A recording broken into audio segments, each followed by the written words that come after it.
Aí, pessoal que não... Bom, agora estamos gravando. Boa tarde, tá? Hoje, então, a gente vai trabalhar esses conceitos fundamentais, que nem a gente fez ontem em antropologia, né?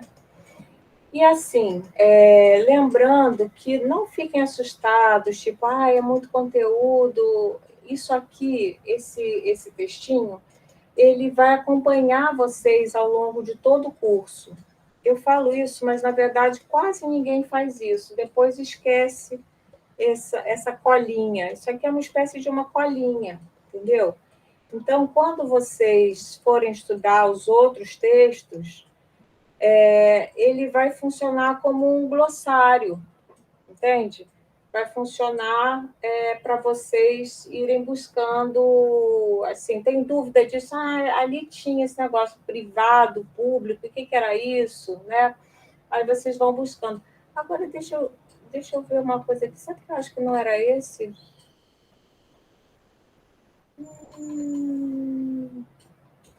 Peraí, eu estou um pouquinho na dúvida aqui. Deixa eu ver aqui. Conceitos fundamentais. Eu mandei um para vocês. É porque eu vou atualizando, não sei se esse é o mais atualizado que eu tenho. Peraí, deixa eu ver aqui. Tinha a impressão que tinha um melhor. Não, acho que não. Cansada, eu não estou reconhecendo bem esse. Leitura complementar.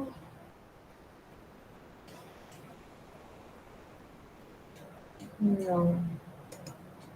Eu achava que já estava em PDF até.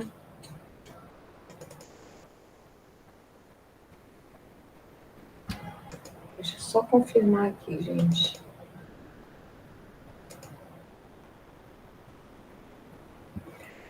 Eu acho que é esse aqui.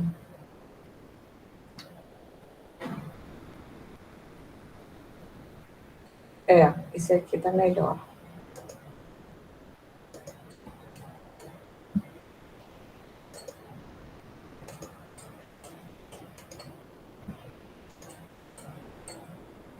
Esse aqui eu chamei de ferramentas conceituais básicas.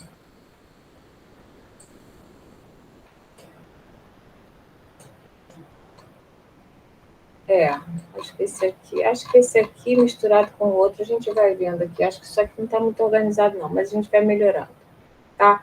Então, vamos lá. Primeira coisa que a gente tem que pensar é em como funciona uma república federativa. A gente vai falar coisas que talvez para muitas pessoas, para a Vande, por exemplo, deve ser já pela experiência de vida da gente, a gente vai aprendendo essas coisas, né? Mas, na idade dos mais jovens, é comum a pessoa não saber. E é normal e é importante, porque eu penso muito assim como aluna, sabe? Tem umas coisas que a gente fica escutando, aí tipo assim, eu tenho vergonha de perguntar, porque isso é tão óbvio, né? Mas eu não nasci sabendo essas coisas, pelo menos, né? Então, eu tive que buscar e tive que aprender. Então, Então, assim, primeira coisa, para a gente entender, porque, olha só, agora, por exemplo, a gente está num problema de crise, né, do Ministério da Educação. Como é que funciona, né? Quem é que cuida da educação brasileira? Como é que isso se organiza? Então, a gente vai ter que entender mais ou menos isso. O Brasil é uma república federativa, tá? Isso significa que a gente funciona de um modo assim semelhante ao modelo americano. E o que acontece? Lá, as unidades federativas, né, que são os estados, têm muito mais autonomia do que as unidades federativas no Brasil. Mas tem o mesmo espírito, né? A gente tem as unidades federativas e elas se organizam juntas, em cooperação.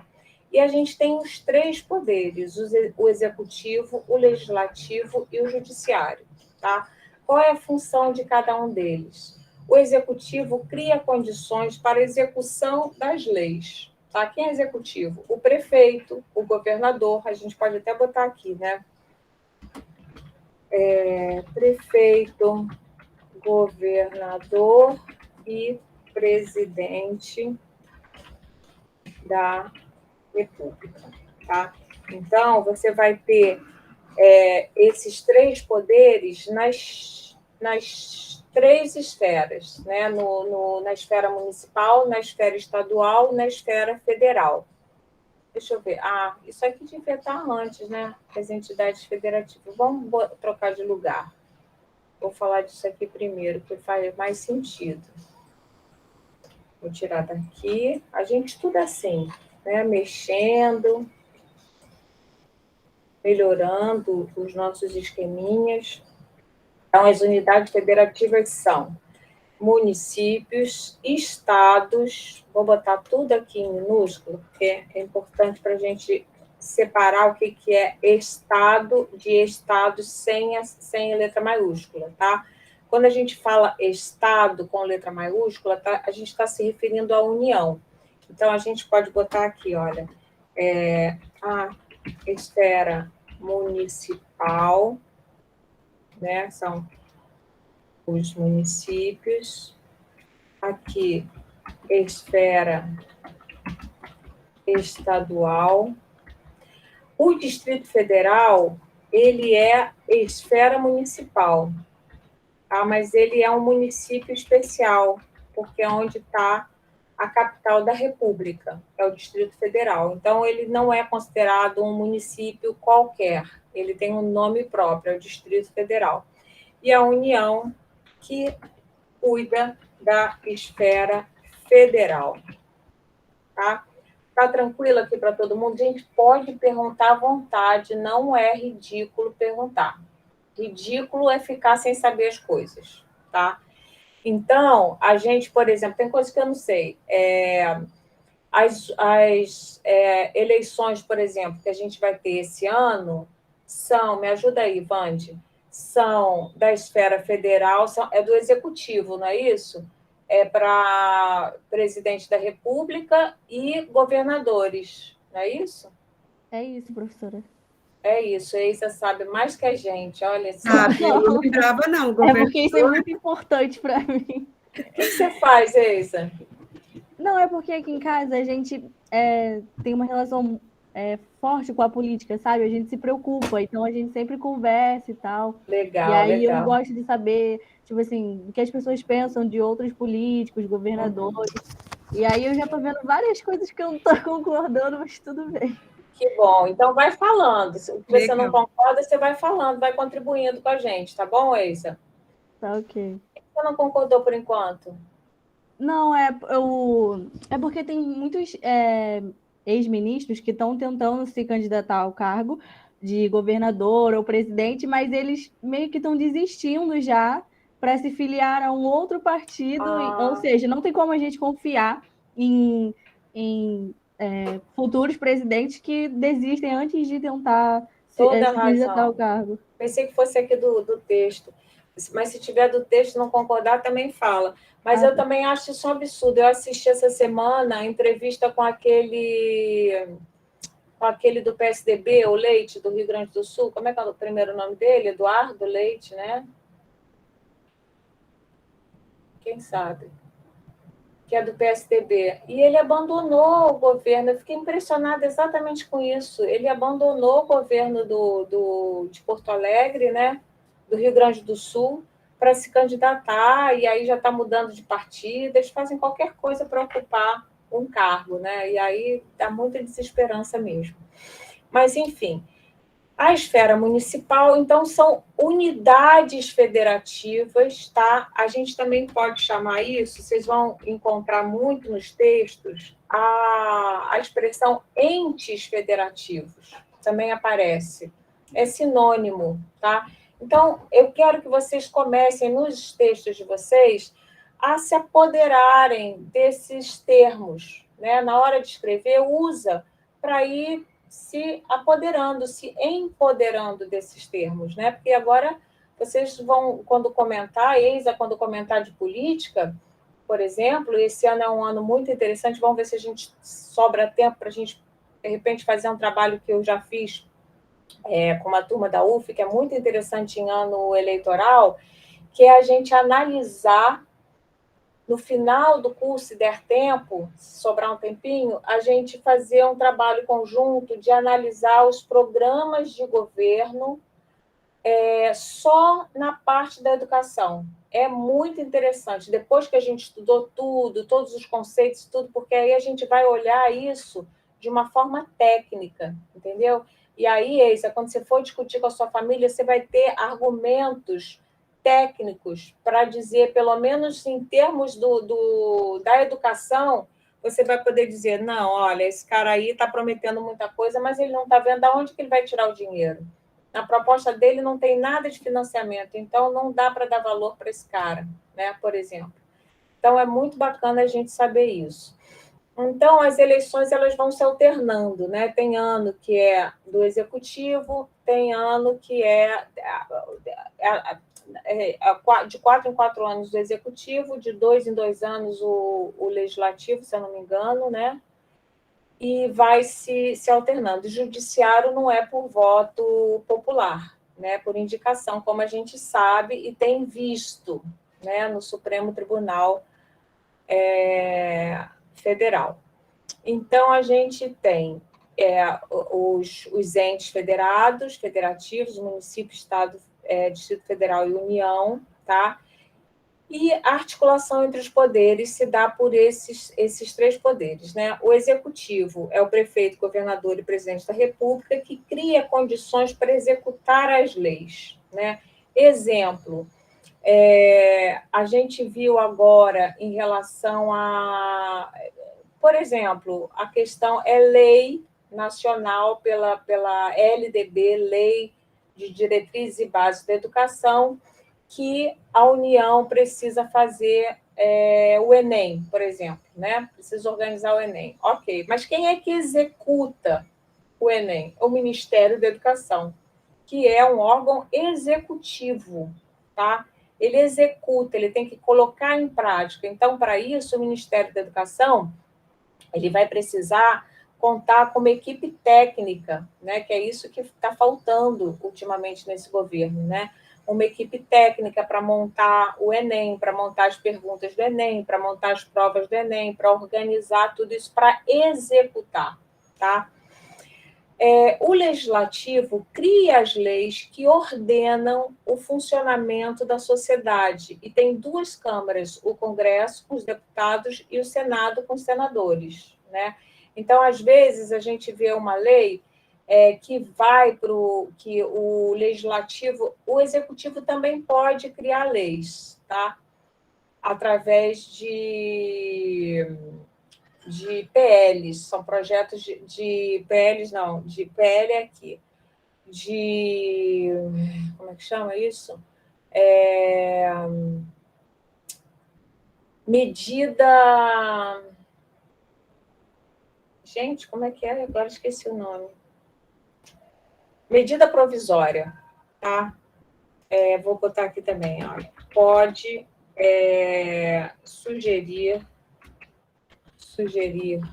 leis também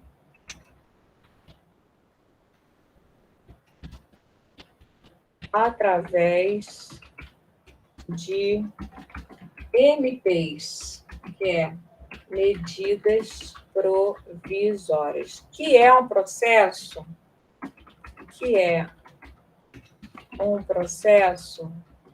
menos considerado, né? Considerado menos democrático. O mais democrático é que o legislativo cria as leis a partir... Cria as leis... Espera aí, vamos melhorar isso aqui. A partir da escuta dos interesses da sociedade civil e que ordenam o funcionamento. Então, por exemplo, a sociedade civil chegou um momento e falou assim, olha, não é possível que um candidato a presidente, por exemplo, possa, uma pessoa que tenha a ficha suja, né, que tenha sido preso, que tenha sido preso por,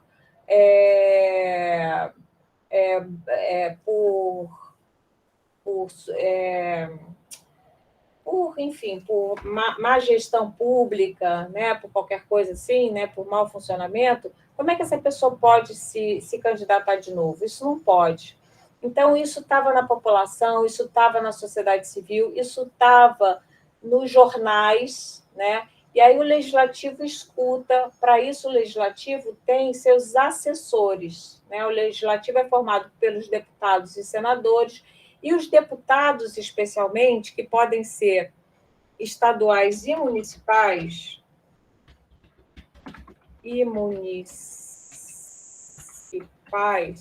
tá? Eles têm os seus assessores que justamente têm essa função. A função do assessor é deputados e assessores. A função dos assessores é ter esse contato direto com a população, né? Então, por exemplo, quando eu estava no movimento gente, eu estou lenta agora, acabei de comer, estou assim meio lenta. De associação de moradores, né? Era muito comum nas nossas reuniões de associação de moradores a presença de assessores e, às vezes, mesmo de deputados municipais, tá? E por quê? O que eles faziam isso? Eles viam, nesse bairro estão precisando de mais ônibus, estão precisando de mais isso, de aquilo, estão reivindicando uma melhor organização do trânsito, essas coisas pequenas, né, locais, os assessores escutam, é importante que os deputados tenham vários assessores, e a partir dessa escuta, eles propõem leis, né, para ordenar a vida social. Então, por exemplo, daí saiu a lei da ficha limpa, né, dizendo que políticos que já tivessem sido envolvidos em escândalos de corrupção, por exemplo, não poderiam se candidatar. É o caso do Garotinho, né, que foi governador do Rio de Janeiro e está tentando dar uma volta aí na lei da ficha limpa, tá? Da ficha suja, acho que chama, né? Então, o legislativo está pensando isso. Aí, o que acontece? Uma lei é criada, por exemplo, na Câmara, no Congresso, tá? E aí, na Câmara dos Deputados, essa Câmara vai discutir a lei, vai fazer uma primeira redação da lei, depois essa redação da lei vai passar para outra Câmara, que é a Câmara dos Senadores. Exatamente. Aí vai e volta, vai e volta. Aí, se os senadores tiverem alguma contribuição ou não concordarem com algum trecho, alterarem, né? Se eles fizerem o que a gente chama de destaques no texto, né? Esse texto vai ter que voltar de novo para a Câmara dos Deputados. Aí fica assim nesse ping-pong até as duas câmaras entrarem em acordo. Quando entra em acordo as duas câmaras, né, é que vai para o executivo e o executivo sanciona as leis. Para sancionar, também, isso é importante, sancionar e executar as leis. Tá? O que é sancionar? É dar assinatura final, né, para aquilo ter valor de lei. Isso tudo é muito importante. Quem escrevi assessores errado aqui, ó? É com 2 S e com 4 S. Tá? E o judiciário serve para quê? Julga os casos de incumprimento das leis. Isso é muito importante também. Então, é muito bem bolado o negócio, né? Os 3 poderes é uma ideia muito bonitinha, que na prática a gente vê que não funciona tão bem, exatamente porque não há uma boa articulação entre esses 3 poderes. Um tenta influenciar o outro, né? O que a gente vê no Brasil? O poder executivo ele está completamente à mercê do poder legislativo, dos deputados, que não votam as coisas que o executivo quer, a não ser que haja uma barganha, né? uma coisa que a gente chama no popular de balcão de negócios. Então, daí a gente tem bom, tem todos os escândalos de corrupção têm a ver com isso, né? Então, os escândalos de corrupção que recaíram sobre o governo do PT têm a ver exatamente com isso, que é a história do mensalão, né? Então, a gente pode botar aqui exemplos de ingerência do executivo sobre o legislativo. A gente pensa assim, pô, o legislativo é super bacana, porque lá vai o doutor não sei das quantas, que representa os médicos, a professora fulaninha, que representa a classe dos professores, a gente está representado lá, né? Porque a gente outra coisa também importante, a gente antes disso aqui, uma democracia representativa. Não tem vários modelos de democracia, tá? A nossa democracia é uma democracia representativa. O que quer dizer isso? A gente é representado, a gente vota em pessoas para representarem a gente. Então, tem classes para o bem e para o mal, né? Então, no Congresso, vão ter vários grupos no Congresso que representam certos grupos sociais. Então, você vai ter a bancada ruralista, vai ter a bancada da bala, vai ter a bancada dos evangélicos, né, da Bíblia e da bala, vai ter a bancada... Isso é legal que tenha, né, porque eles existem, esses grupos têm certos interesses particulares que muitas vezes entram em conflito com os interesses de outros grupos, e eles têm que se organizar para se defender, para defender seus interesses. A democracia é isso. Mas é interessante porque é diferente da democracia direta, não é democracia direta. O que seria uma democracia direta? Cada cidadão votaria tudo. Então, a gente teria assim, milhões de plebiscitos, por exemplo. Plebiscito é uma democracia direta. É uma coisa muito inviável para um país gigante como o nosso, né? Tem grupos políticos que defendem a democracia direta, né? Mas, assim, mais grupos anarquistas, por exemplo. Quando eu era adolescente, eu tinha simpatia por isso, mas porque vocês reconhecem que tem uma perda, né? Por exemplo, vocês, como estudantes, vocês devem ter um representante estudantil da turma de vocês, não tem? Ou não tem? Mas é importante ter. E vocês têm, por exemplo, assento, ou seja, vocês têm cadeira, vocês têm direito de ocupar um lugar nas reuniões departamentais, né, nas reuniões da unidade do IEAR e nas reuniões de colegiado de curso. Então, por exemplo, se vocês querem encaminhar um pedido de uso de verba, por exemplo, a gente quer saber qual é a verba anual que o Instituto recebe, e a gente tem aqui uma reivindicação dos estudantes. Eu sou representante do Vande, por exemplo, é representante dos estudantes. Não. Deus me livre, quero minha paz e sossego. Bota a filha para ser representante, que ela aprende, né? Aí, a pessoa que vai ser representante, ela vai ter que escutar a base, isso é muito importante, né?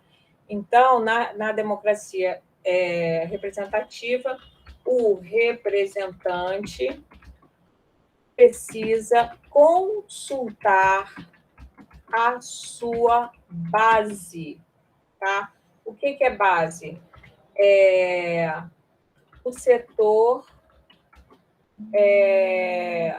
da sociedade. Ai, gente, peraí. Da sociedade que ele representa. Entendeu? Então, por exemplo, não adianta a pessoa, na escola mesmo, alguém já deve ter sido representante, eu já fui representante de turma, né? Aí você vai falar com a diretora da escola. Você não está falando como você, Andréia. Você está falando, você tem que consultar a sua turma. E, às vezes, você tem que ser porta-voz de alguma coisa que você próprio não concorda, né? E aí você vai ter que levar os interesses daquela maioria. Quando a gente trabalha com a democracia representativa, já deu para entender que tem um prejuízo da opinião de cada um, né? Porque o que vai ganhar é a maioria, tá? É a sua base, ou seja, a maioria. Esse negócio da maioria é um problema, porque a gente tem, às vezes, o risco de ter a ditadura da maioria, né? Que todos essa política mais recente, né, pelos direitos minoritários é muito importante, porque a pessoa é minoria, mas ela também quer defender seus direitos, né? Porque se fica sempre a maioria e, segundo um escritor brasileiro muito famoso, que a Vande deve conhecer, que é o Nelson Rodrigues, né? O que ele vai dizer? A maioria é burra, né? E eu concordo plenamente com ele. Em geral, a maioria vai para um caminho ruim, vai para o caminho do mau senso, não vai para o caminho do bom senso. Então, é um problema. A minoria tem que se defender também. Então, como é que fica? Então, essa minoria ela precisa se fazer representar. E o jogo político é o tempo isso. Na nossa organização, a gente precisa se fazer representar. E quem se faz representar vai conseguindo mais direitos do que outros, né? Então, por exemplo, por que as crianças, em que medida que as crianças com necessidades especiais, doenças mentais e tal, conseguiram... Pablo, que pena, mas não fica preocupado, não. Se você tiver que sair, não faz mal. Depois você assiste com calma em outro momento, tá? Não precisa se desculpar, não. A gente está gravando por isso mesmo. Então, esse grupo passou a ter direitos porque foi capaz de se representar publicamente na cena democrática que divide as coisas, tá? Então, muito bem, o legislativo cria, tá. Exemplos de ingerência do executivo sobre o legislativo. Vou dar duas logo de uma vez, uma de um lado e outra do outro. O mensalão no governo PT, tá? Ou seja, pagar propina mensal aos parlamentares para aprovarem as suas medidas. Feio, não pode, né? Mas esses parlamentares aceitam, e não só aceitam, cobram. Lembrando que não foi invenção do PT, esse negócio já existia, sempre existiu, né? Então, é muito interessante isso. Agora, eles vão variando a modalidade de corrupção. O Bolsonaro agora, ele está abusando do quê? O tal orçamento secreto, que são as emendas parlamentares, que é exatamente a mesma coisa. Vamos botar aqui. Governo Bolsonaro, que dizia que era contra a corrupção e faz a mesmíssima coisa com um jeitinho diferente. Então, a gente vai botar aqui e faz a mesma coisa, tá? Então, agora ele está, literalmente, são formas de corrupção isso aqui, né? Corrupção. É muito complicado. A democracia, para quem viveu a ditadura, ela foi super bem-vinda, super desejada, mas o que a gente não esperava é que o sistema democrático pudesse ter tantas possibilidades de reprodução das coisas que a gente não gostava na ditadura. A gente não imaginava, né, que isso pudesse acontecer. E aconteceu, né, basicamente, só que sem a violência do Estado, né? É que o PT foi muito descarado no mensalão, mas já existia antes, exatamente. Aí eu não sei, né? Outro dia eu estava pensando isso no semestre passado.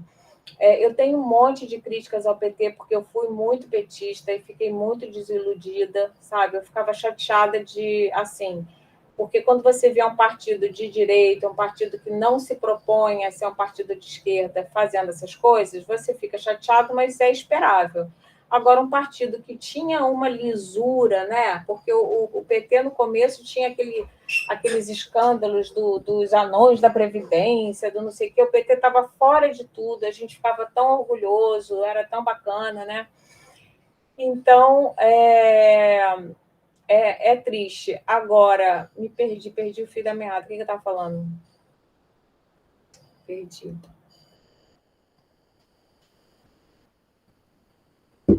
Alguém lembra, não? Então, sei lá, me esqueci mesmo. Então é isso. Do que duvida. Não lembro. Ah, já existia. Ah, sim, já me lembrei, obrigado. O que eu acho complicado, que eu estava falando no semestre passado, é o seguinte: como é que a gente pode comparar a corrupção de um governo com a corrupção do outro governo? Qual é o parâmetro? Porque, como é uma coisa ilegal, é difícil de medir, entendeu? Você precisa de um cientista político que cria um índice, tem que criar um índice de corrupção, né? Então a gente fala assim, meio, a gente chuta, parece. Agora, pode ser que a corrupção do PT tenha sido mais escancarada por perseguição política, pode ser também, que a outra ficava mais escondida. Eu não sei como, porque não tem parâmetros para a gente julgar isso, né? Mas que foi mais visibilizada, foi, né?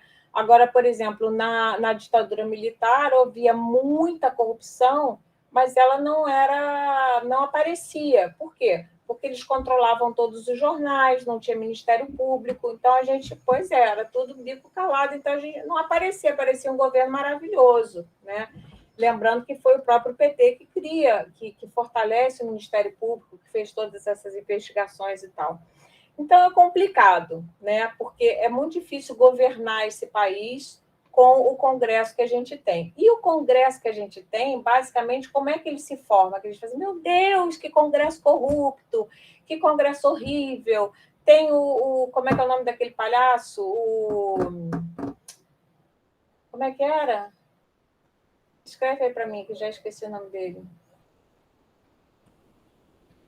O Tiririca, né? A gente, meu Deus do céu, como é que essas pessoas se elegem, né? Se elegem porque a democracia, um aspecto que fragiliza muito a democracia é a questão da propaganda, que é um tema que a gente tá super em voga este ano, né? Porque o fundo eleitoral, que é um fundo público, com dinheiro público, para fazer campanha eleitoral, quase que triplicou, entendeu? Então, é muito dinheiro que é desviado das nossas contribuições como cidadãos. Esse dinheiro vai formar um fundo eleitoral para encher a casa da gente de santinho, de deputado, de não sei o quê, e horário eleitoral, tudo aquilo com dinheiro público, fora o Caixa 2, né? Que também gasta. Então, eles gastam muito dinheiro.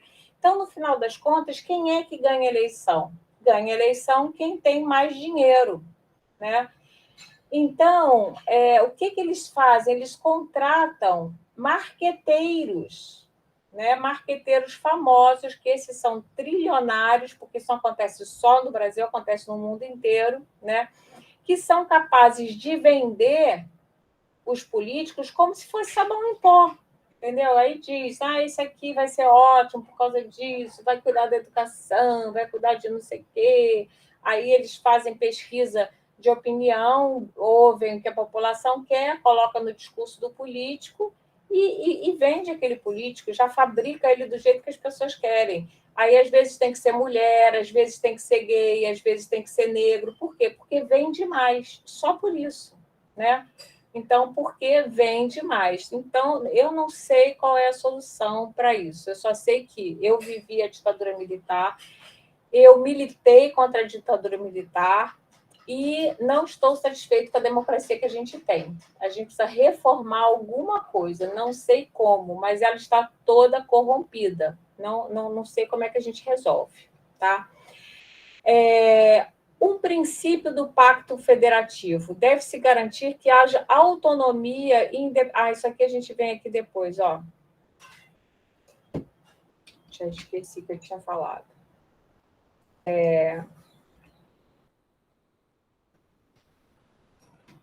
Isso aqui tem a ver com aquilo ali anterior, né?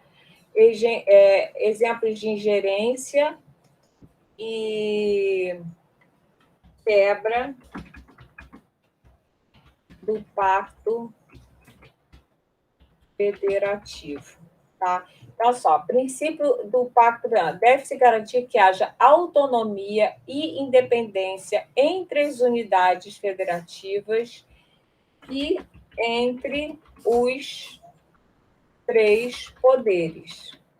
Mas deve haver também cooperação entre eles. Tá? É justamente o que não acontece. Exemplo de ingerência e quebra do Pacto Federativo do Executivo sobre o Legislativo, esses que a gente falou aqui. Né? Exemplo de quebra de independência, por exemplo, né?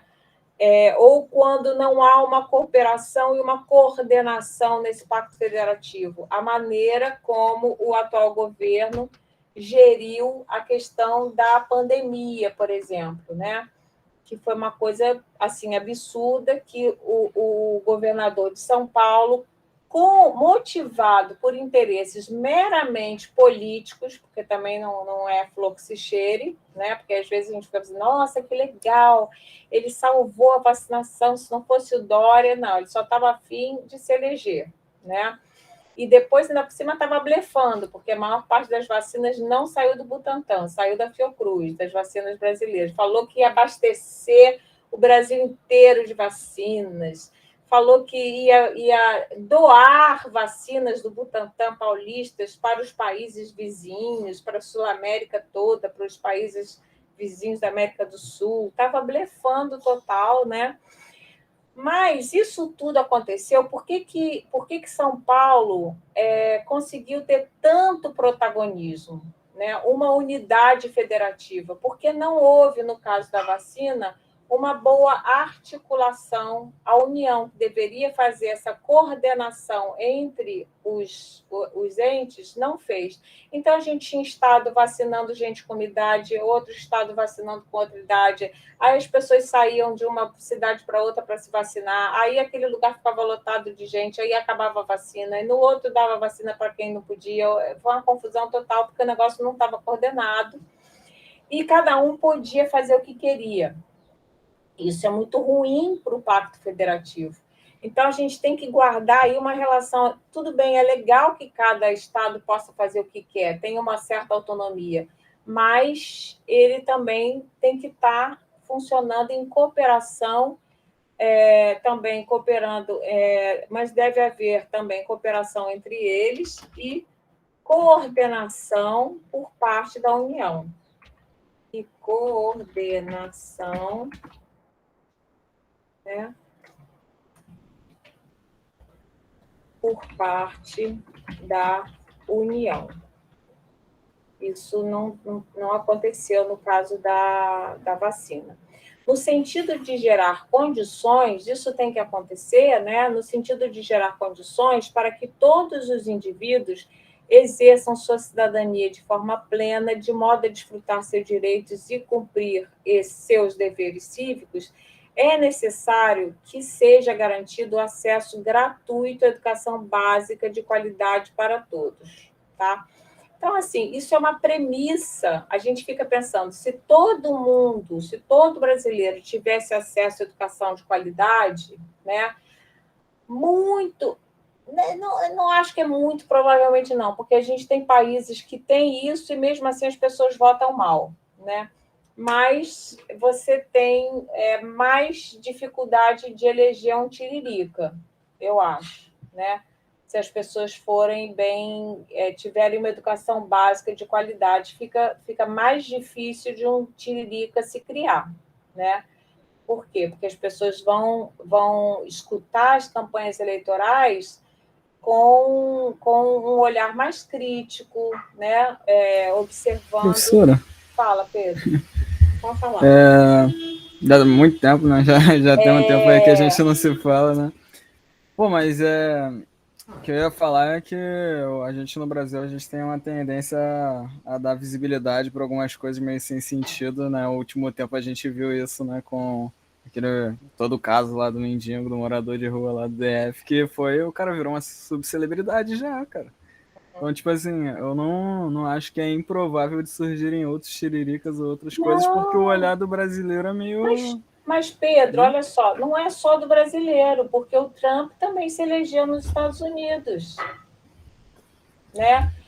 E o presidente da Ucrânia, que a gente mais ou menos está eu pelo menos, o né? Zelensky, né? Também é comediante, né? É comediante, tá entendendo? Então, assim, ele também está ali num certo espetáculo, né? Está tendo uma atitude um pouco espetaculosa, que, aliás, eu acho, enfim, não sei, é uma história bem complexa, aquilo ali não vale a pena a gente ver. Mas me chama a atenção que um representante da União, mas eu acho que é uma questão diferente. É diferente sim, mas assim, me chama a atenção que tenha exposto tanta população, né? Não sei, entretenimento. Fala aí do entretenimento, Lívia, fala pra gente. Abre o microfone. Assim, eu acho que já é uma questão um pouco diferente comparar o mendigo com a questão política, que pode, talvez, aparecer alguém tão doida assim na Gente, eu política. não sei a história do mendigo, conta pra mim. Professora. Juro por Deus que eu não sei. Professora, é uma coisa muito complexa, desculpa te interromper, Lívia, porque agora já estão questionando se foi um caso de estupro, se já foi, tipo assim, já avançou uma coisa desnecessária, e ele falou aí do caso do mendigo, e eu não duvido nada, que daqui a algum tempo ele querer se candidatar do jeito que ele está, do jeito da mídia, da fama que ele ganhou, ele querer se candidatar ou fazer alguma coisa assim absurda, e a gente não, né, as pessoas acreditarem nele e votarem, porque acreditam nele, acreditam na história dele, e eu fico assim, gente, como assim a gente está no Brasil? As mulheres lutaram tanto para falar da questão do estupro, para ser uma... ele estuprou alguém? Foi isso? Ele foi acusado? Professora, não, ele teve uma relação sexual com uma mulher, a mulher estava sem condições mentais de estar naquele momento, e ele teve uma relação sexual com ela, e aí, por vontade dela, só que aí depois fizeram vários exames e viram que ela não tinha condições de estar ali, de fazer aquilo com ele, e ele foi para a Band explicar tudo o que aconteceu, porque a Band quis uma entrevista dele, e ele falou tudo o que tinha acontecido com detalhes sobre o ato sexual com a mulher, e aí é isso, a internet está batendo palma para um cara que supostamente estuprou uma mulher. Batendo palma para maluco. Exatamente. E só para completar essa questão aí que vocês estão falando do mendigo, ele é uma possibilidade, né, de se candidatar, mas uma outra pessoa também é a Sara Pôncio, não sei se vocês viram. Sim. Ela também está se candidatando. É um absurdo. E eu tô assim, oi? Quem é essa? Sara Pôncio, ela é uma milionária aí do Rio de Janeiro, que é da família dos Pôncio, que são multimilionários. É uma que trabalha na internet. Ela vende maquiagem, essas coisas. Isso aí. Uma influência digital, só que a família dela toda é milionária, o pai dela é pastor, dono de uma empresa de cigarro. E como é que a gente vai... Olha, me dá uma dica. Gente, vocês não fazem ideia, porque eu militei tanto para acabar com a ditadura, sabe? Eu acreditava tanto na democracia, achava que todos os problemas iam estar resolvidos com a democracia. Mas esses problemas da democracia eu não sei como é que a gente resolve, entende? Porque... E é interessante a gente pensar isso, assim, você melhorar a educação básica, você melhora um pouco o processo eleitoral. Eu acho que sim, as pessoas ficam menos vulneráveis a ser manipuladas. Mas isso também é discutível, sabe? Porque as pessoas são muito manipuláveis, a gente é muito manipulável. Olha, quando a gente vai no supermercado, com essa crise, né, que as coisas estão super caras e tal, eu resolvi comprar o máximo que eu tinha, recebi dinheiro de férias, eu falei, vamos para o supermercado. Fui com uma amiga também que recebeu as férias, vamos gastar, investir, né, todo o nosso dinheiro em coisas que não estragam, porque mês que vem as coisas vão estar caríssimas. Em vez de a gente curtir as férias, vão gastar tudo em sabão de coco, essas coisas, né? Aí a gente via como que nós duas mulheres com nível superior, professores e tal, a gente ficava assim, esse aqui deve ser ótimo, né? Olha, diz que faz isso no cabelo, diz que não sei o quê, esse sabão é bom para roupa, porque... Aí, de repente, um olhava para o outro, mas será que é verdade, sabe? A gente não tem a menor ideia, né? E a gente é manipulado por isso, pelas mídias sociais, está muito difícil. Olha, com o evento das mídias sociais, então, com as fake news, eu acho que a democracia, isso ameaça muito a democracia, muito, muito, muito, muito. E ainda, outra coisa que ameaça a democracia no Brasil, num país com muita desigualdade, que tem muita miséria, né, é o tal do voto do cabresto, que continua existindo, né? Porque a pessoa mora numa comunidade que não tem água, por exemplo, que não tem água, né? E aí o prefeito consegue colocar água naquela comunidade, pronto, ele vai ser reeleito. E se eu morasse nessa comunidade, eu também votava nesse prefeito, porque, sabe, eu queria água para a minha comunidade. Então, é complicado. Tem outros países que têm outras soluções democráticas que eu acho que ajudam, por exemplo, a política não ser uma carreira. Isso eu acho muito legal. Tem países que o político ele é político durante aquele período, mas ele, para ser político, ele tem que ter sua profissão. Então, por exemplo, eu sou professora universitária, ok. Aí, por 2 anos, digamos, eu vou tirar licença da universidade para exercer a função de deputada federal no Congresso para defender o ensino superior público no Congresso. Beleza, entendeu? Mas eu continuo professora. E aí eu não ganho dinheiro, isso é mais importante ainda, não ganho salário por isso, entendeu? Eu continuo ganhando pela minha profissão. E aí depois acaba aquele meu período e eu volto para a minha profissão, eu volto para a minha carreira. Então, a pessoa fazer carreira política, isso aí eu acho bem complicado. Mas, enfim, vamos lá. As desigualdades observadas, educacionais observadas no Brasil. Então, a gente parte do pressuposto aqui, que também é um pouco discutível, né? Mas que, para gerar condições para que todos os indivíduos exerçam sua cidadania de forma plena, de modo a desfrutar seus direitos e cumprir seus deveres cívicos, é necessário, pelo menos, que todo mundo tenha educação básica. Isso aqui acho que todo mundo deve concordar com essa afirmativa, né? Mas como é que a gente consegue que todos, esse todos aqui que é o problema, né? Como é que a gente consegue que todos tenham, tá? A gente, para pensar em todos, a gente tem que pensar nas exceções, né? Tem que pensar aqui nas desigualdades que a gente tem. O que falta para a gente ter todos terem direito ao acesso gratuito à educação básica? Então, a gente tem, olha, as desigualdades regionais, a gente tem desigualdades de gênero, a gente tem desigualdade social, e a gente ainda tem desigualdade racial. Olha que coisa maravilhosa. Tem desigualdade à vontade aqui no Brasil, tem de todo tipo. Então, por exemplo, regionais. Isso é muito importante, porque quando a gente escuta, esse ano, com as campanhas, vocês vão escutar muita coisa de educação nas campanhas eleitorais, porque a educação é importante, né? Porque toca muitas pessoas. E os políticos adoram prometer coisas no campo da educação, depois não cumprem nada, fica por isso mesmo. Isso, muito cuidado. Em tudo que ouvimos, exatamente, tem muito cuidado, especialmente para a gente não repassar, né, fake news também. Então, quando você diz, por exemplo, que a média de escolaridade, de anos de escolaridade no Brasil eu acho que está em torno de 8, 9 anos, tá? Que é muito pouco, né? Porque nós, por exemplo, todos aqui que fizemos educação básica, temos pelo menos 9, 10, 11, 12 anos de escolaridade, não é? Se você tem 9, significa que você não terminou o ensino fundamental. Ou só terminou... Não, é menos que 9, acho que é 8, a média, tá?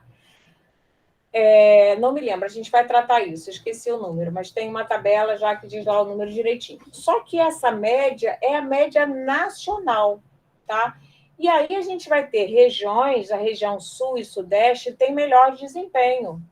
Então, a média na região sul e sudeste aumenta a média nacional, né?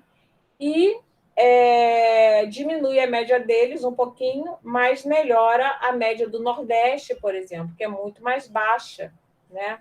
Então, quando a gente diz isso, preconceito com o Nordeste, não, que o Nordeste sempre foi abandonado, continua abandonado, e as pessoas gostam de que se mantenha abandonado, porque se resolver o problema do Nordeste, os políticos não se elegem, entendeu? Porque eles têm que prometer que vão melhorar o Nordeste, né? Então, melhora um pouquinho, mas não resolve. Resolver o problema não pode, porque senão, como é que... Né? Não dá. Então, a gente tem muita diferença. Então, tanto é que, por exemplo, se você estuda numa escola pública no interior do Amazonas e seu pai se transfere para São Paulo, por exemplo, né?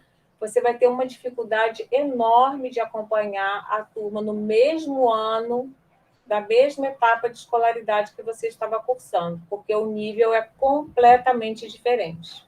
O nível de exigência é completamente diferente e a qualidade é completamente diferente, os conteúdos são completamente diferentes. Então, assim, isso é um problema terrível, muita desigualdade, né? Isso é um tema constante nas questões de política educacional no Brasil. Outro problema é a questão da... Peraí, gente. Outro problema... Afasta de mim, isso fica fazendo barulhinho. Outro problema é a questão da desigualdade de gênero, né? E, nesse caso, gente, as meninas levam a melhor, tá? As meninas costumam ter melhor desempenho que os meninos, tá? Desigualdade social, a origem socioeconômica e nível de escolaridade dos pais, especialmente o da mãe, esse dado eu acho super interessante, influem no desempenho escolar. Então, por exemplo, se você tem uma criança, duas crianças, o João e a Maria, o João é filho de um pai analfabeto e de uma mãe escolarizada, tá? E a Maria, ao contrário. Quem vai ter melhor desempenho? O João. Tá? Porque importa mais a mãe ser escolarizada do que o pai ser escolarizado, né? E são aspectos, assim, se a pessoa nasceu num ambiente social com mais recursos ou menos, um dado completamente contingente, né? Ninguém tem poder de onde é que a gente nasce? A gente não tem controle sobre isso, né? E é muita sacanagem que pessoas que nasçam bem tenham tanto mais oportunidades do que outras. E no Brasil é assim, né? Então, aquela coisa que a gente estava falando da infraestrutura, ela oferece ela é muito determinante no caso do Brasil. Isso é muito ruim. Em outros países isso não acontece, né? Você pode ser filho de alguém que não tenha nível superior, que seja pedreiro, por exemplo, que seja eletricista, que seja gari, que seja qualquer outra coisa assim mais simples. Essas coisas, essas profissões todas no Brasil significam miséria, significam empobrecimento total, significam falta de cultura básica, né? Mas em outros países do mundo não é assim, né? O pedreiro ele vai conseguir ter escolaridade boa, ele vai ser uma pessoa culta, ele não vai ser cultíssimo, mas ele, né, vai criar sua família, vai ter acesso à educação para os seus filhos, e seus filhos vão poder ser engenheiros e médicos se eles quiserem, tá? no caso do Brasil, a gente tem uma sociedade muito, isso que a gente chama uma sociedade muito estratificada, né? São estratos muito rígidos e existe pouca mobilidade social, né? Então, é muito determinante se você nasce numa origem social desprestigiada, né? Em desvantagem, você vai ter muito mais esforço do que o sujeito bem-nascido, que é uma coisa inadmissível num país democrático. Isso é antidemocrático, né? A gente tem que superar isso. Outra desigualdade é racial. Rapazes negros costumam evadir mais cedo do sistema educacional e poucos finalizam o ensino médio, porque ingressam no mercado de trabalho mais precocemente. Na verdade, poucos finalizam o ensino fundamental, a educação fundamental, tá? A educação fundamental. Então, assim, um negro que consegue ir para o ensino médio já é um pouco exceção, né? E aqui, nesse caso, também, as meninas levam vantagem. As meninas, elas têm mais anos de escolaridade do que os meninos costumam ter. Por quê? Porque a gente vive uma sociedade patriarcal, uma sociedade machista, e, nesse caso, esse patriarcalismo e esse machismo recai contra os meninos, tá? Os meninos são vítimas desse patriarcado também. Porque isso é bom a gente pensar, né? Porque às vezes a gente só pensa nas mulheres vítimas do patriarcado, mas os meninos também são vítimas do patriarcado. Por quê? Porque numa sociedade patriarcal, os meninos é que são obrigados a trabalhar e as meninas continuam estudando, né? Então, eles saem da escola com mais frequência do que as meninas. As meninas arranjam um jeito de estudar. Culturalmente, a gente entende isso, né? Se espera que o homem seja o provedor e as meninas fiquem em casa e têm mais tempo, mais condição de estudar. Mas mesmo dentro do grupo dos meninos, né, que evadem mais do que as meninas, os meninos negros são aqueles que evadem mais ainda, tá? Porque são de origem mais pobre. Essas desigualdades produzem o que se costuma chamar de dualismo educacional. Esse conceito é um conceito importante que a gente vai trabalhar com ele ao longo de todo o curso, tá? Ele é muito importante para a gente entender o sistema educacional brasileiro. A gente tem um sistema educacional que ele é dualista. Como o autor definiu, escola para os filhos, para os nossos filhos, e escola para os filhos dos outros. A superação do dualismo educacional é um desafio que deve ser enfrentado, mas há, infelizmente, muitas maneiras de escamoteá-lo. O dualismo da educação se expressa bastante bem no ensino médio brasileiro, onde se oferece ensino propedêutico às classes médias e altas e ensino finalista às classes trabalhadoras. Então, vamos entender isso aí, né? Então, a gente está entendendo que dualismo é o seguinte: então, o ensino médio brasileiro é o mesmo para toda a população? Não, né? Para as classes médias e altas, a gente tem um ensino médio, para as classes trabalhadoras, a gente tem um outro ensino médio. Isso fica muito claro no filme. Isso fica muito claro no filme Para o Dia Nascer Feliz. Aliás, aconselho vocês muito a assistirem, Nascer Feliz.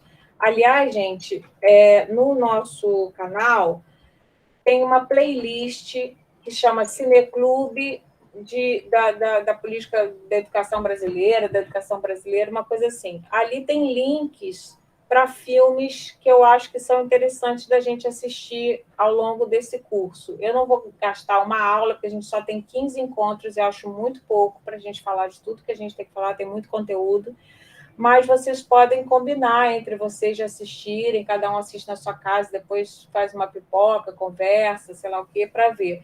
Esse filme é muito legal porque ele mostra a realidade, é um documentário, né? Aliás, vamos botar aqui documentário, que não é ficção, é documentário mesmo. nesse documentário, eles fazem uma espécie de etnografia, também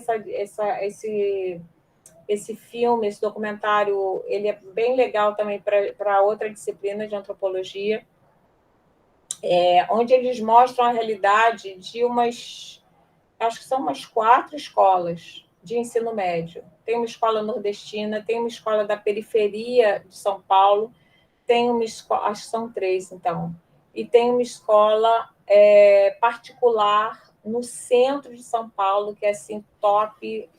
Você fica assim, meu Deus do céu, nunca vi um negócio daqueles. É melhor do que qualquer coisa que vocês possam imaginar, sabe?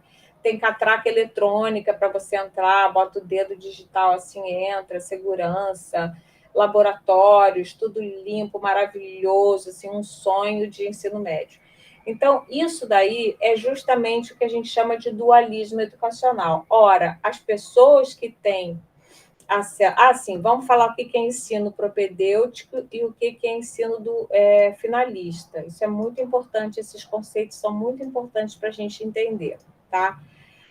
O ensino médio propedêutico é aquele que prepara... eu estou falando aqui depois, ó. Ensino propedêutico, educação que visa a continuidade dos estudos em nível superior. Então, guardem esse conceito e usem, tá? Isso aqui não é para ficar com medo, é para usar. Vocês têm que se apropriar. E isso, inclusive, gente, é um critério para ser aprovado na disciplina, se a pessoa é capaz de operar com esses conceitos, né, nos seus trabalhos. Educação, o ensino finalista é uma educação orientada para o mercado de trabalho em curto prazo para vagas pior remuneradas. Tá? Então, o que acontece? A família de classe trabalhadora, não sei se alguém viveu isso na sua família, existe uma pressão muito grande para a pessoa trabalhar o quanto antes. E existe uma cultura, aí a gente mistura um pouquinho com antropologia, a gente vai ficar fazendo essas ligações entre uma disciplina e outra.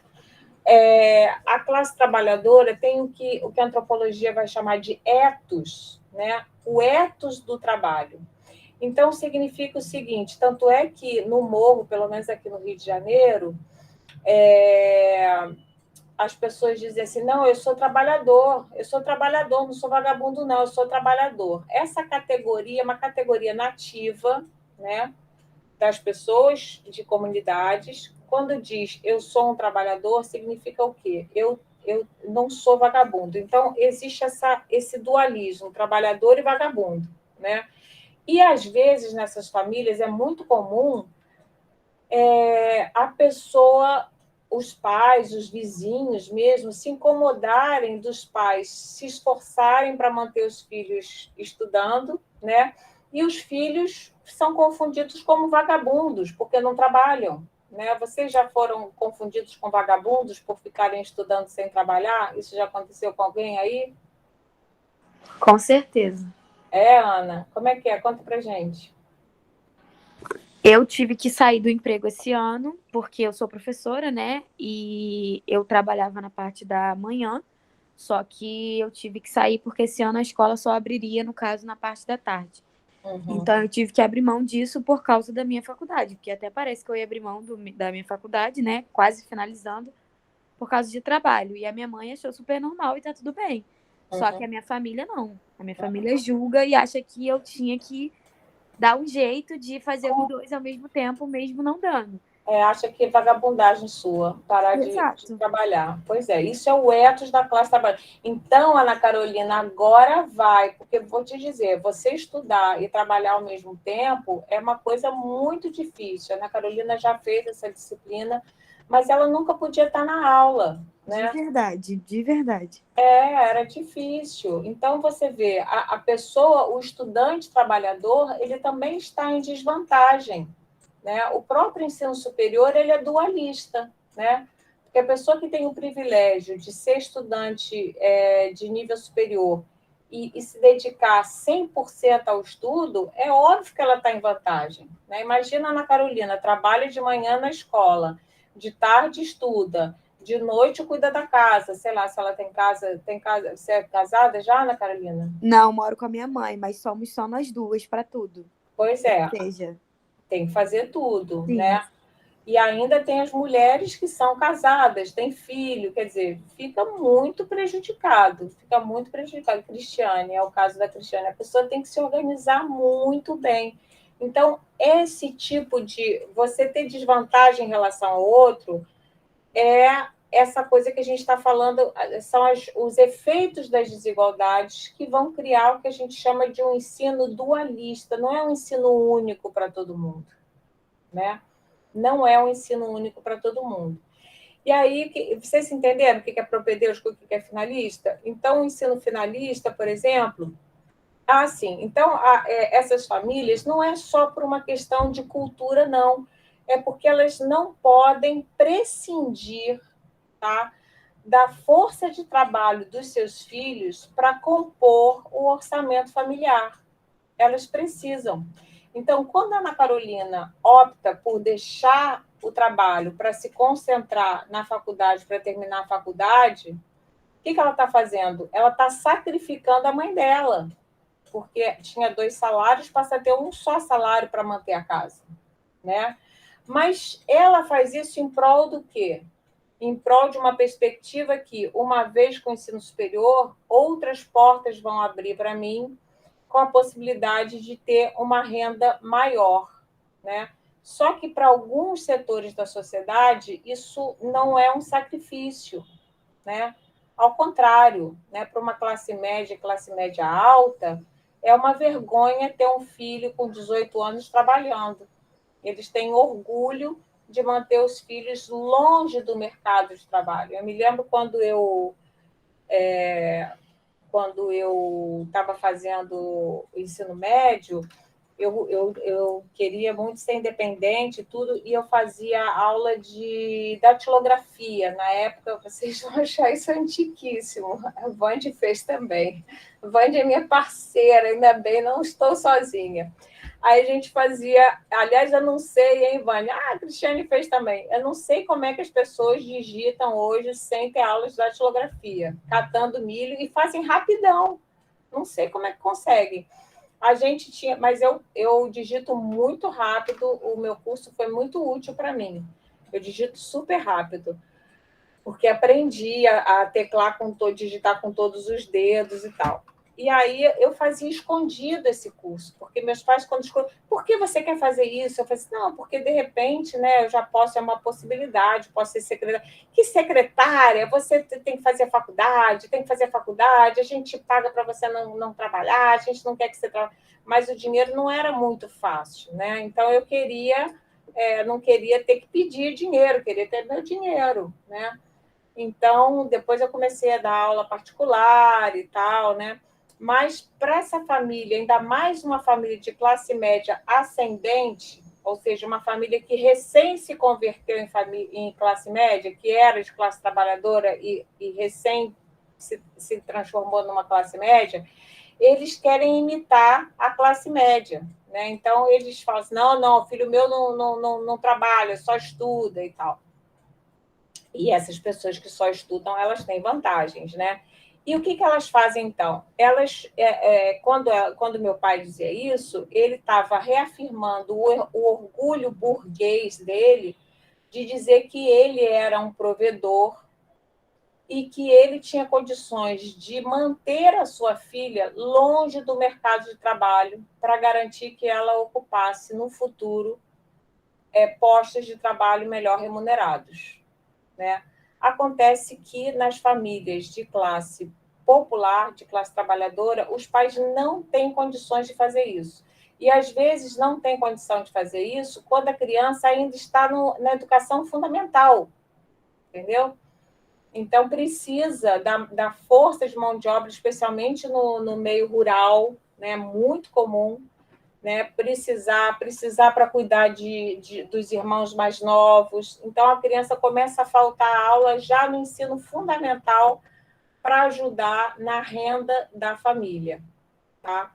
Então, a gente tem esse problema, sem falar que a gente tem no Brasil, no sistema educacional brasileiro, a gente tem as desigualdades também entre as escolas públicas e particulares, né? Que a maioria das escolas particulares, não todas, mas a maioria costuma ter um nível, uma qualidade de ensino superior às escolas públicas, a gente vai ver por quê ao longo desse curso, tá? Para garantir acesso à educação básica de qualidade para todos, é necessário organizar um sistema nacional de educação. Gente, isso aqui é a palavra-chave para a nossa disciplina inteira. O que é, a gente vai estudar como é que se forma, como é que se constrói um sistema nacional de educação e como é que se mantém um sistema nacional de educação, porque não é só estruturar esse sistema e criar esse sistema, mas é preciso manter esse sistema, e para isso requer um esforço muito grande político, administrativo, de gestão e de recursos, né? Recursos humanos e materiais, né? E econômicos. A gente vai passar a chamar o Sistema Nacional de Educação de SNE, tá? Que é como os estudiosos de educação pública costumam se referir. É o conjunto de todas as redes de ensino, de todos os entes, que abranja todo o território nacional de forma equânime, de tal forma que todos tenham igualdade de oportunidades e gere o mínimo de desigualdade. Sonho, né? Há um consenso geral sobre a importância de se oferecer a educação de qualidade para todos. Diversos setores da sociedade, talvez por razões distintas, defendem esta bandeira. Prova disso são os programas de campanha eleitoral, que sempre dão bastante ênfase a este tema. A defesa da educação atrai a simpatia de todos. No entanto, há uma grande distância entre intenção e gesto. Isso aqui é muito importante, aliás, na vida da gente, né? Uma coisa é intenção e outra coisa é gesto. Uma coisa é você anunciar que vai ajudar alguém, outra coisa é você ajudar em silêncio, sem nem dizer que está fazendo nada. O que importa é o que a gente faz, não o que a gente diz que vai fazer, né?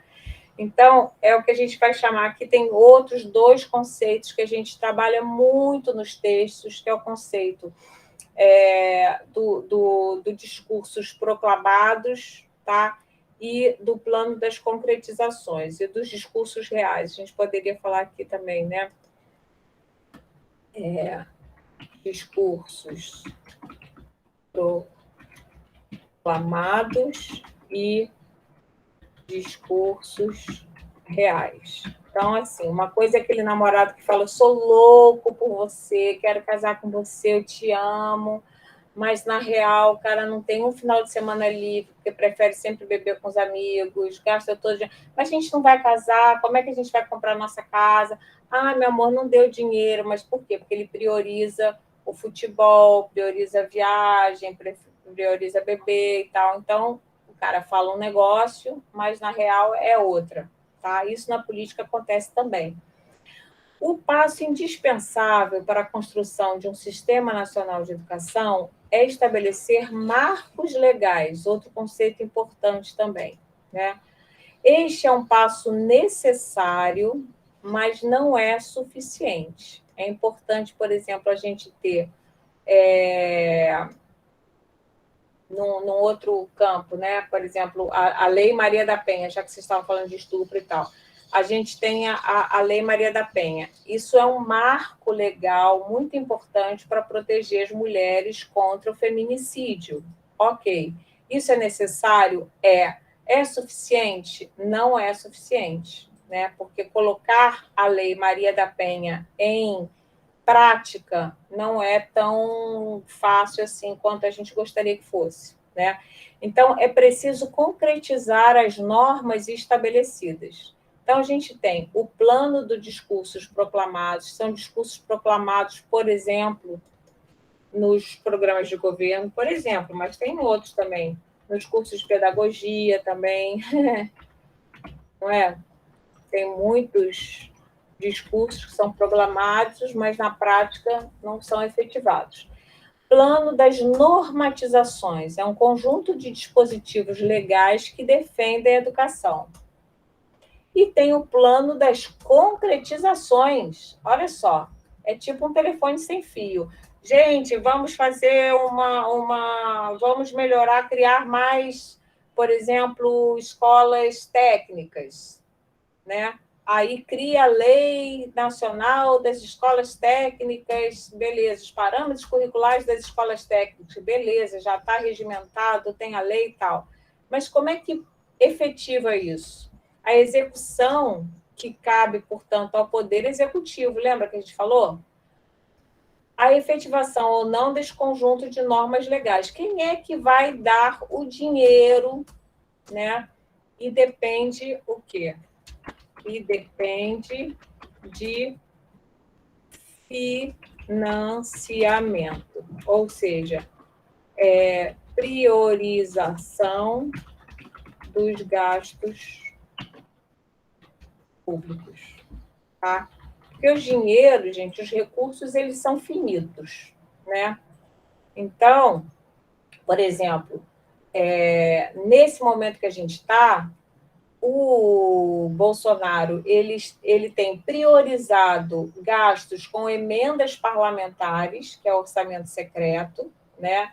Dá dinheiro para os deputados fazerem obras nos seus currais eleitorais, né? Ele está preferindo fazer isso do que, por exemplo, investir em educação, né? Durante a pandemia, era necessário, em muitos países do mundo, aumentaram seus investimentos em educação para garantir que todo mundo pudesse ter acesso ao ensino remoto, comprar computador para todo mundo, acesso à banda larga, essas coisas todas. Ele achou que não precisava disso, né?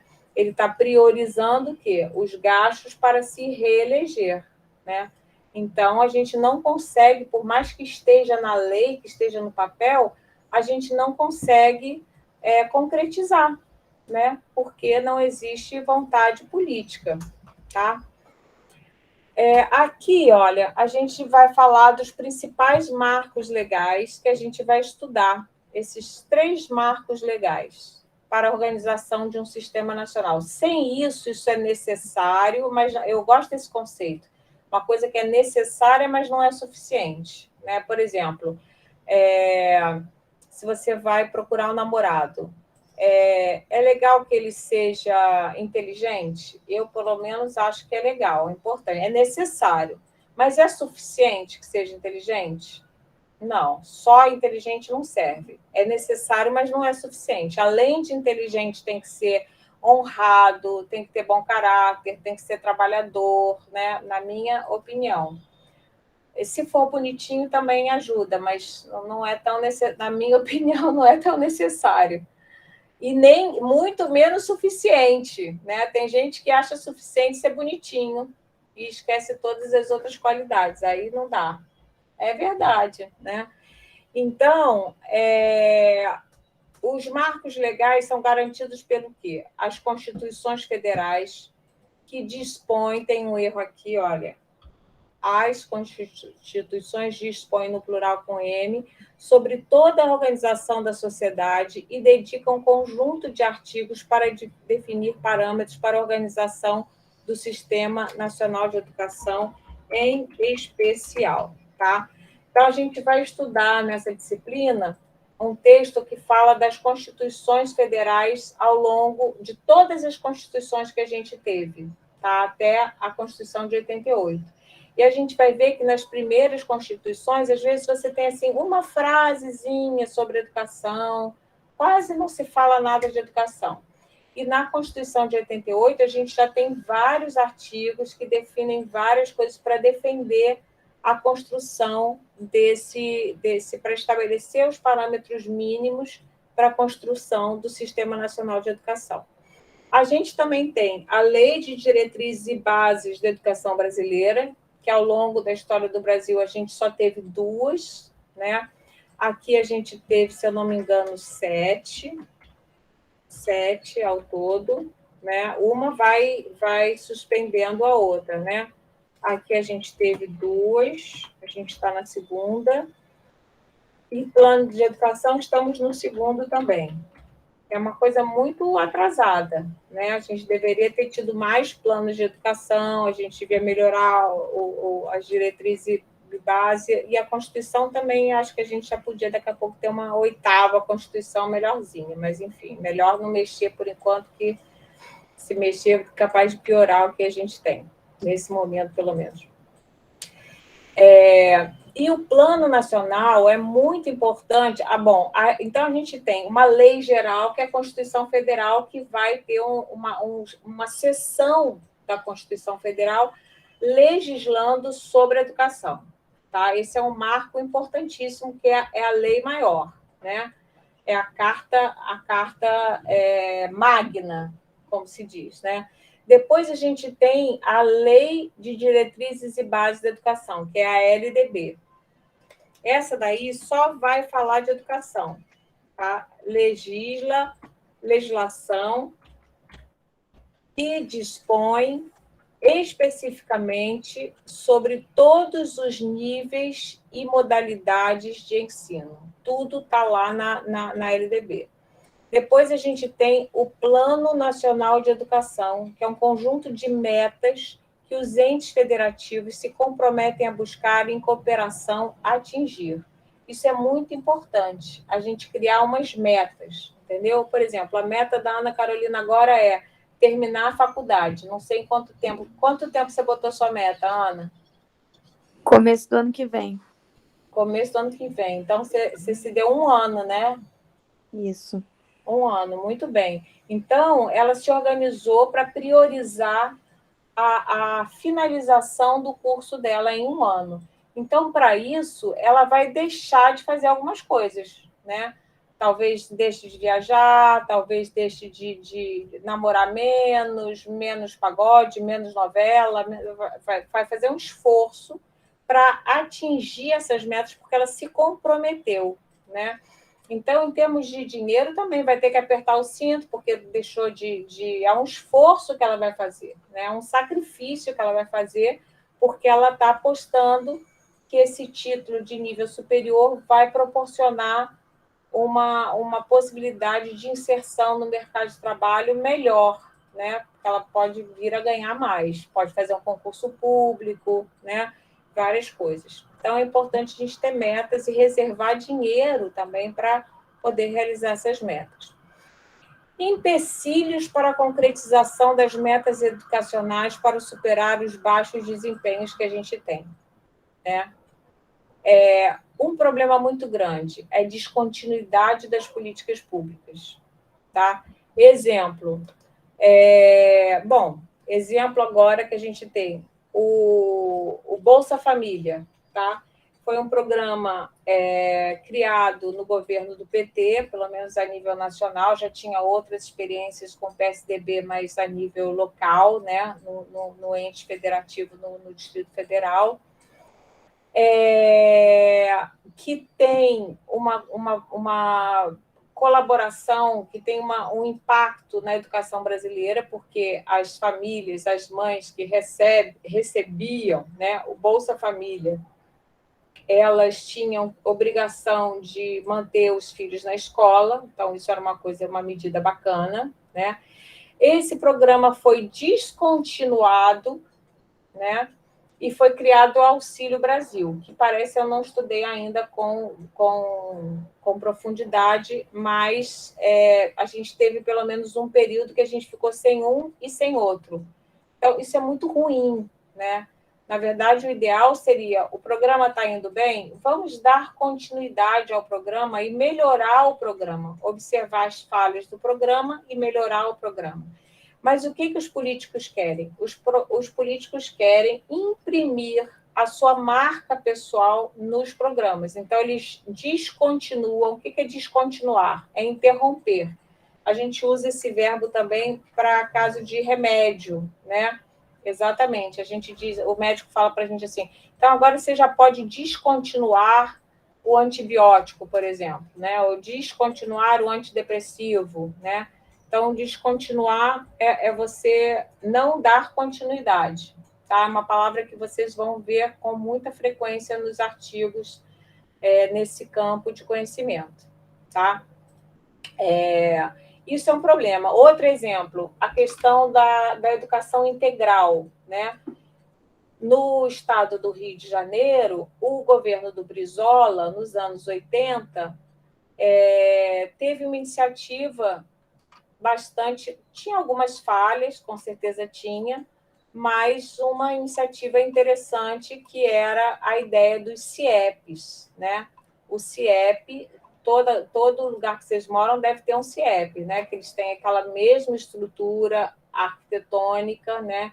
Então, foram criadas aquelas fábricas de escola, era rápido de fazer as escolas, só que aquilo não foi continuado, aquele projeto não foi melhorado, ele foi descontinuado. Então, existem essas estruturas, mas caindo aos pedaços, né? Porque é um projeto muito bom que não foi continuado, exatamente, não foi continuado.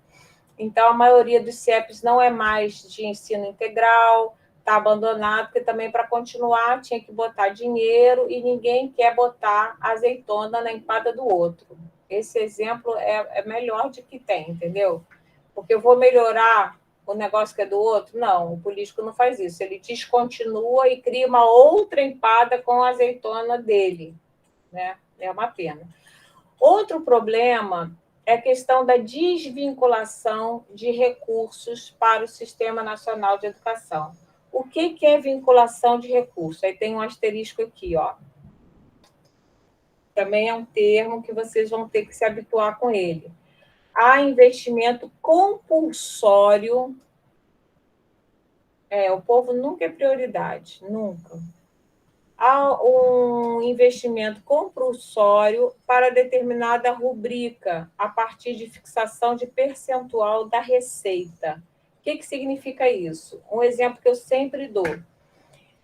A gente que recebe salário, eu, por exemplo, alguns de vocês também, ou recebe mesada que seja, sei lá, algum dinheiro vocês recebem, ou a bolsa da UF, algum dinheiro cai na conta de vocês para vocês viverem, tá? Aí, se você tem uma conta, você tem uma série de compromissos mensais, digamos, academia, escola de filho, cabeleireiro, sei lá o que mais, né? Você vai colocar algumas dessas rubricas, tá? Você pode botar em débito automático na sua conta, né? Por exemplo, na minha conta, assim que meu dinheiro chega da universidade, na mesma semana ele chega, na mesma semana vários dinheiros já saem da minha conta. Por quê? Porque eles estão vinculados.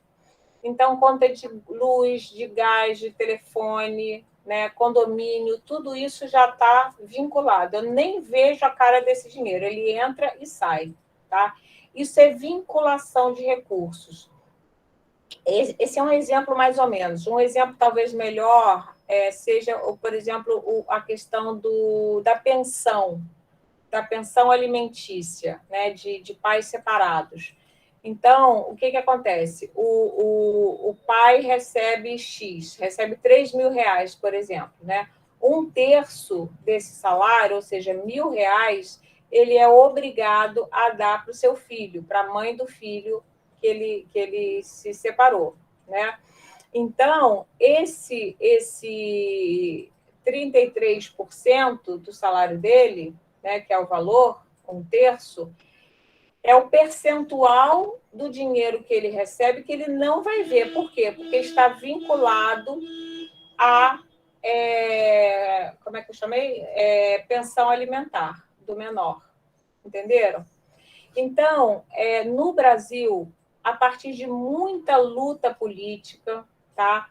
Não é o Fundeb. A gente vai entender que não é. Isso é muito importante. O Fundeb não é isso. O Fundeb é uma volta, é um golpe nisso. A gente vai entender como. Isso aí é uma coisa que eu espero ensinar para vocês, que é um negócio complicado, mas é muito importante, porque todo mundo acha que o Fundeb é dinheiro vinculado. O Fundeb é uma outra fonte de recursos, não é essa, tá?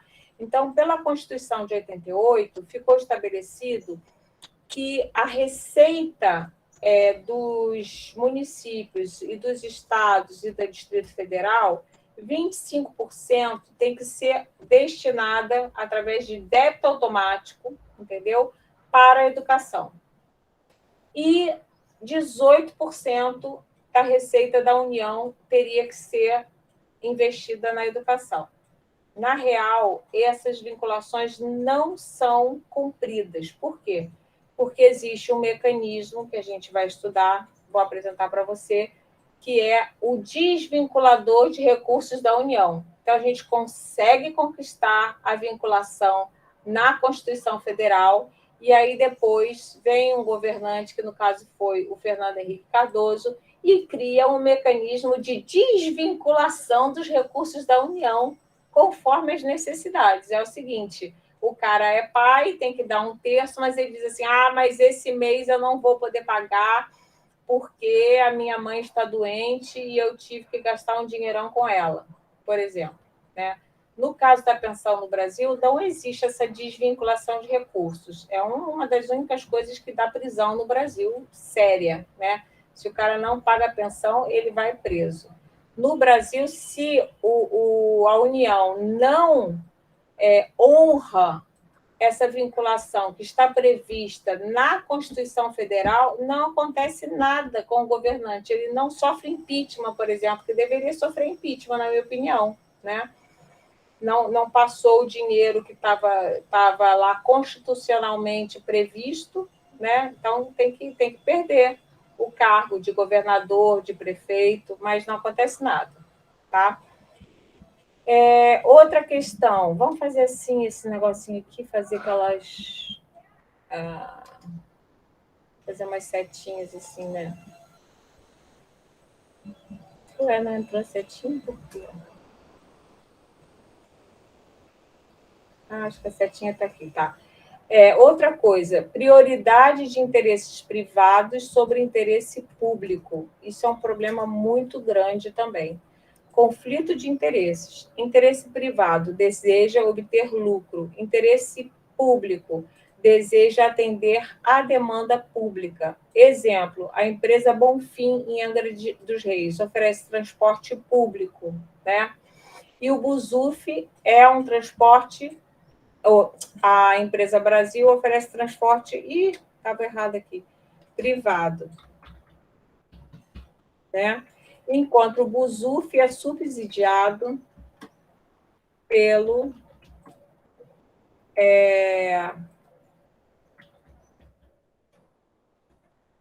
poder público, com recursos públicos. Então, por exemplo, o Busuf, ele não visa o lucro, ele não é um ônibus comercial, ele é um ônibus público, né?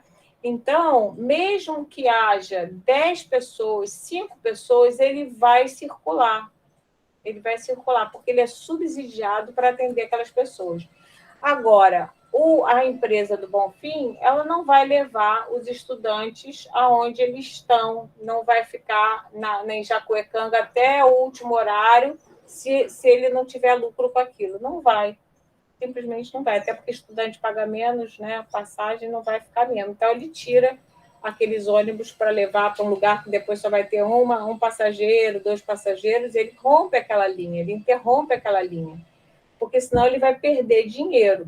Né? O mesmo que você fazer, por exemplo, se você for cozinheira, você vive da renda de vender coxinha de galinha, por exemplo, né? Mas você não é você tem interesse privado, você precisa do dinheiro da coxinha para pagar suas contas. Então, você não pode doar as coxinhas, não pode vender fiado todas as coxinhas. Você precisa ir num lugar onde tenha muita gente capaz de comprar as coxinhas. Se você tiver um lugar... por exemplo, vamos imaginar, vocês ainda não estão habituados à UF lá em Angra, né? Mas a UF tem a UF e tem a Faculdade de Estácio, que é privada, né? Que funciona de uma maneira diferente. Então, talvez seja mais jogo ir na Estácio vender as coxinhas, porque, de repente, eles têm mais grana. Enfim, você não vai fazer, você não está ali para fazer boa ação, você precisa vender as coxinhas. Isso é um problema para a educação também, porque a educação ela não é para dar lucro, ela não deve ser um negócio, né? Ela não é um negócio, tem que cumprir a sua função social. Outra coisa importante é o desenvolvimento de políticas de governo no lugar de políticas de Estado. Isso aí é uma coisa que a gente tem que pensar também. Então, aqui eu falei, né, a diferença entre investimento, que dá retorno, e gasto, que só gasta, né? Então, por exemplo, o que a Ana está fazendo é um investimento, ela está investindo na formação dela esse ano. Está sacrificando outras coisas, está investindo. Isso não é um gasto, porque ela vai obter um retorno disso. Ela vai ter um retorno desse investimento que ela está fazendo. Com certeza vai ter. Tá? Espera aí, o que eu faço? Ah, sim. O que é a diferença de política de governo para política de Estado? Por exemplo, os planos nacionais de educação, eles têm duração de 10 anos. Tá? Vai conseguir sim, Ana. Eles têm duração de 10 anos. 10 anos é maior do que a gestão de um governo, que é de 4 anos. Então, significa que as medidas, as metas assumidas, por exemplo, em 2001, né? Em 2014, que foi o último Plano Nacional de Educação, elas, independente do governo que esteja à frente da União, da Federação, aquelas metas vão ter que ser perseguidas, né? Vai ter que se prestar contas, entendeu? Então, por exemplo, em 2014 foi posto em ação o último Plano Nacional de Educação que a gente tem, que ainda está valendo, né? E esse Plano Nacional de Educação tem duração para 10 anos, até 2024. Então, pegou o governo da Dilma, do Temer e do Bolsonaro, e todos estavam subordinados a esse plano. O problema é que subordinado entre aspas, entendeu? Porque, na verdade, não cumprem e não acontece nada também. Mas, enfim, é importante isso. Porque se a pessoa só faz política de governo, assim, não vou fazer tal coisa, porque depois eu não vou inaugurar, vou deixar azeitona para a empada do outro governador. Aí a pessoa já não faz, isso é um problema, né?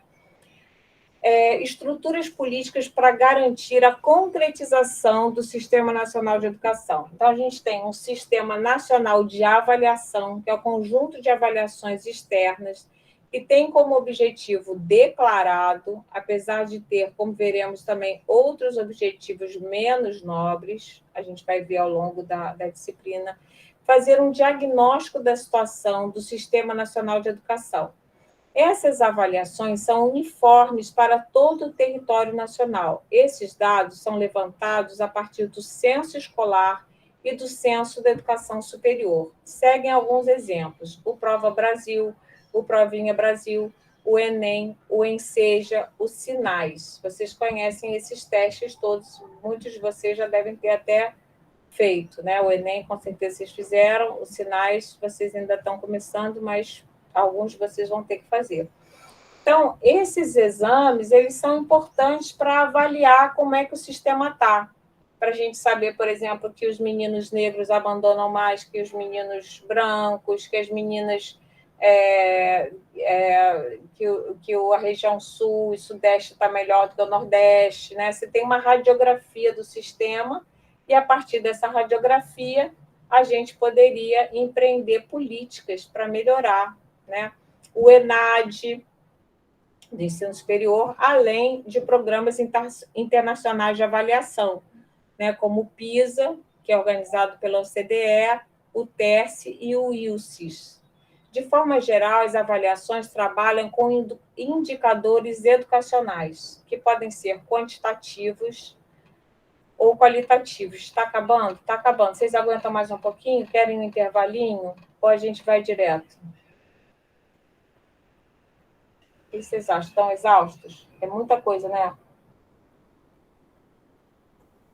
Querem parar?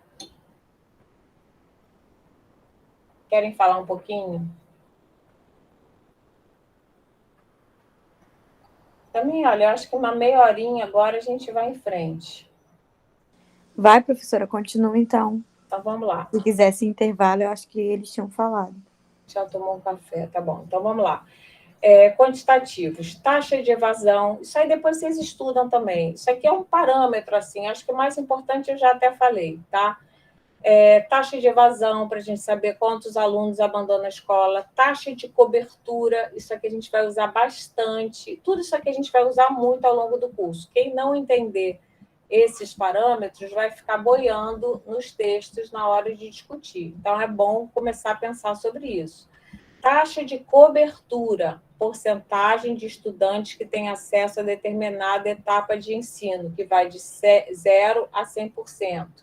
Exemplo, o ensino fundamental, a gente tem quase a universalização. Quando chega a 100%, a gente diz que tem a universalização, tá? O 100%, né? Então, por exemplo, o ensino, a educação infantil, ela está com uma taxa de cobertura em torno de 30%, 30 e tanto por cento, ou seja, a cada 10 crianças, só 3 têm acesso à educação infantil no Brasil, né? Ao passo que no ensino fundamental, das 10 crianças, 9,9 crianças e meia criança, mais ou menos, tem acesso à educação fundamental. Isso não quer dizer, isso são parâmetros quantitativos. Isso não quer dizer que o fato dessa criança estar na escola, o acesso à escola foi garantido, mas não quer dizer que a qualidade seja garantida, mas já é uma coisa boa, né? Porque antes, imagina, a gente tinha menos do que 50% das crianças no ensino fundamental. Então, você fazer com que as crianças estejam na escola já é um avanço, mas é um parâmetro quantitativo. Integração, exatamente. O número de matrícula dado recolhido pelo censo escolar. Defasagem em série e idade, porcentagem de estudantes que não estão na série esperada. É um parâmetro importante também para a gente avaliar o sistema de educação, né? Se as crianças estão mantendo o que a gente chama de fluxo escolar, que é a taxa média de aprovação em cada etapa de escolarização. É que nem linha de produção de garrafa de Coca-Cola, né? Faz a garrafa, bota o líquido na garrafa, bota a tampinha da garrafa, tem que estar no fluxo certinho para não juntar, tem que entrar e sair na mesma proporção para cada etapa, tá? E a média de anos de escolaridade que a gente já comentou. Dados qualitativos, como é que a gente indica isso? Quais são os indicadores? Os testes de proficiência em matemática, língua portuguesa, ciências, né, que vão testar exatamente, são essas provas aqui, né? A Prova Brasil, Provinha Brasil, eles são testes qualitativos, tá? E tem os indicadores mistos, né? Por exemplo, o IDEB, que é o Índice de Desenvolvimento da Educação, que combina indicador de qualidade e fluxo escolar, que é um indicador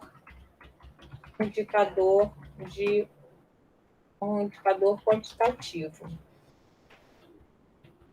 Isso aqui, gente, não fica muito assustado, não, mas, assim, pelo amor de Deus, tenta prometer que vai imprimir esse negócio, ou não esquece esse papelzinho, porque vocês vão ver que se vocês puderem consultar esse papelzinho ao longo do curso, nos textos que vocês vão ler, esses termos todos vão aparecer e vocês não vão ficar boiando, tá? Porque senão vocês vão ficar boiando. A gente vai falar o tempo inteiro essas coisas. Pode sair, Cristiane, eu também já estou cansada aqui.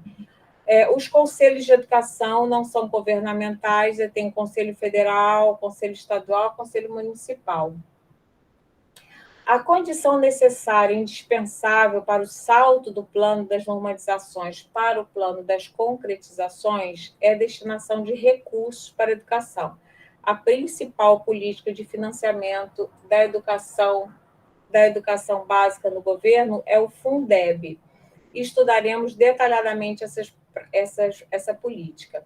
As instâncias governamentais responsáveis nos diferentes níveis. No governo federal, a gente tem o MEC, que promove políticas educacionais, Tem as secretarias do MEC.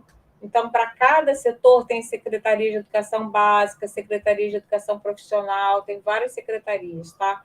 Tem Conselho Federal de Educação, tem o Instituto Nacional de Estudos e Pesquisas Educacionais, que é o INEP, que é uma autarquia que gera todos esses dados, tá? E acabou, pronto.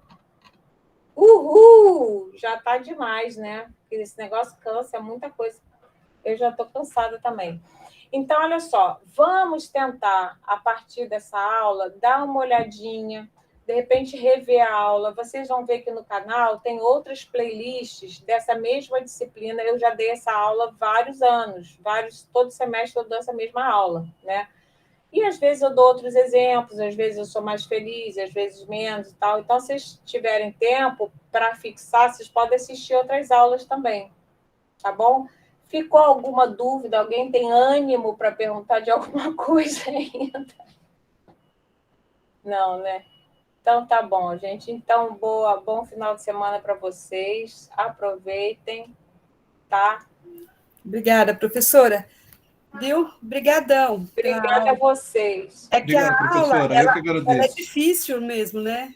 É difícil. Complicado. É Mas muita informação. é Então, verdade. olha só, deixa eu falar uma coisa para vocês. Semana que vem, a gente vai ter o nosso primeiro texto para ler. E aí eu reafirmo aquilo. Vocês não são obrigados a ler o texto. Tem 3 opções de texto. Tem um texto que é o manifesto mesmo, que é um texto mais difícil, eu acho.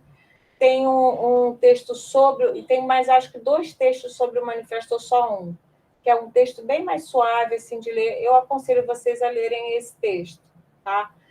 Mas se não der conta de ler, também não faz mal. Viu, Ana Carolina? Se você não der conta de ler, não faz mal. O importante é você vir à aula, porque eu acho que você vindo à aula, prestando atenção, eu tenho essa esperança, sabe? De que eu dando a aula, depois a pessoa pode se animar a ler o texto e já vai ler o texto com mais facilidade, né? Tá bom, professora. Se encarar o texto sem ter aula antes, às vezes, para uns, pode ser difícil. Tá bom, gente? Beijinhos, bom final de semana. Aproveitem. Para mim, Beijos. Beijinho, tchau. Beijo, pessoal. Tchau, tchau, Beijo, professora. tchau, Valeu. tchau. Beijo.